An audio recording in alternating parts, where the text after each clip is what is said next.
Bien, par la rédemption, tu dois comprendre que tu n'appartiens ni à toi-même,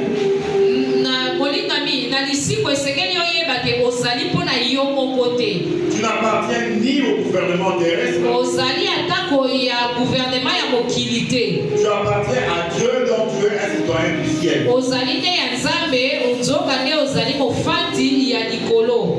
Mais nous nous comportons comme des hommes qui n'ont pas reçu le salut de la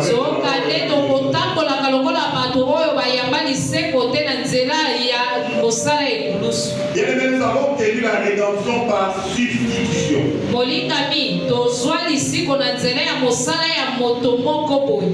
Jésus-Christ de Nazareth a pris la place d'un homme à la croix de Golgotha.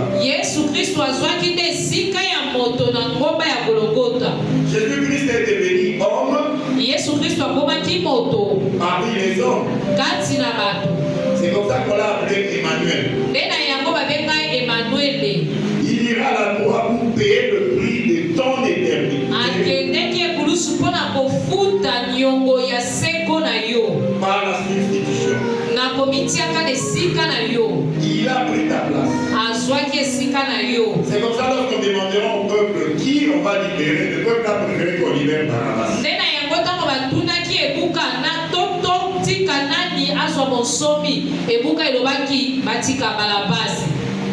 Donc, il a pris la place des rois des planètes.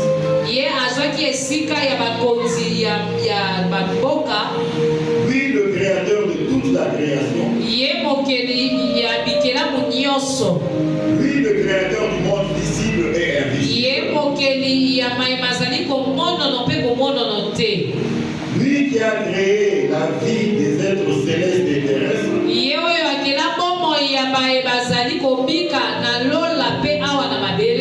Lui, le grand Dieu. Alléluia. Amen, amen. Il est mort pour être ressuscité avec les morts. Il a le pouvoir de créer toutes choses.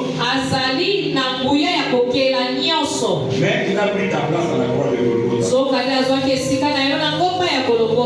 Si nous lisons dans le deuxième épître de Pierre, de Pierre, chapitre 2, verset 19 à 21, la Bible dit, il leur promet la liberté quand ils sont eux-mêmes esclaves de la corruption. Car chacun est esclave de ce qui a triomphé de lui. En effet, si après s'être retiré des souillures du monde, par la connaissance du Seigneur et Sauveur Jésus-Christ, ils s'y engagent de nouveau et sont vaincus. Leur dernière condition est pire que la première.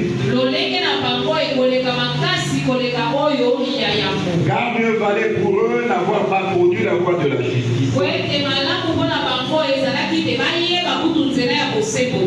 que de se détourner après l'avoir connue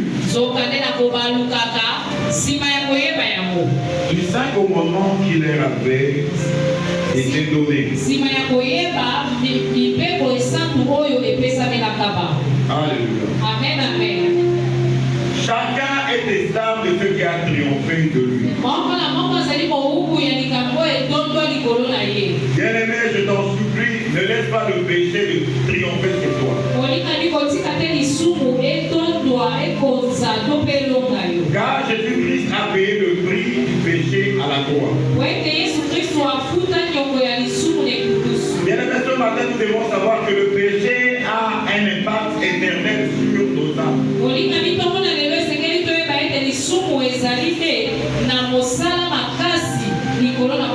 Ce matin, nous devons savoir que même le plus petit péché peut nous conduire en enfer.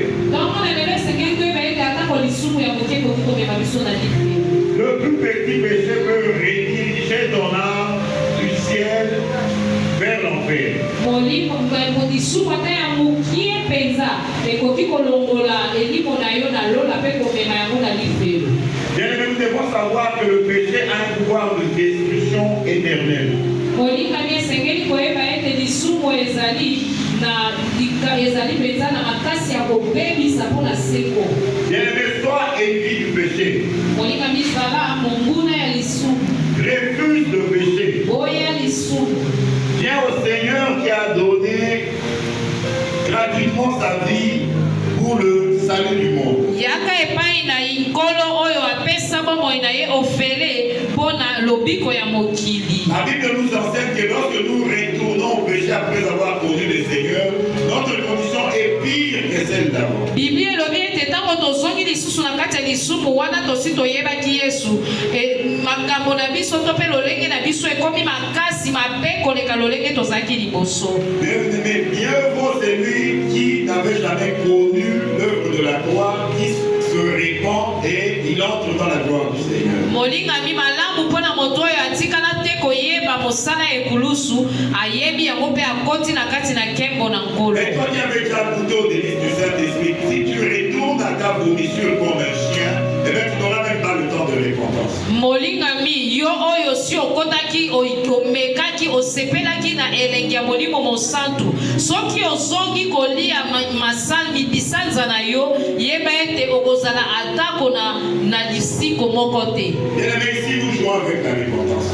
Molingami awa tosakanaka nde na kotubela. Mais ceux qui sont dans le lieu de tourment, baoyo bazali na bisika ya pasi, ce sont eux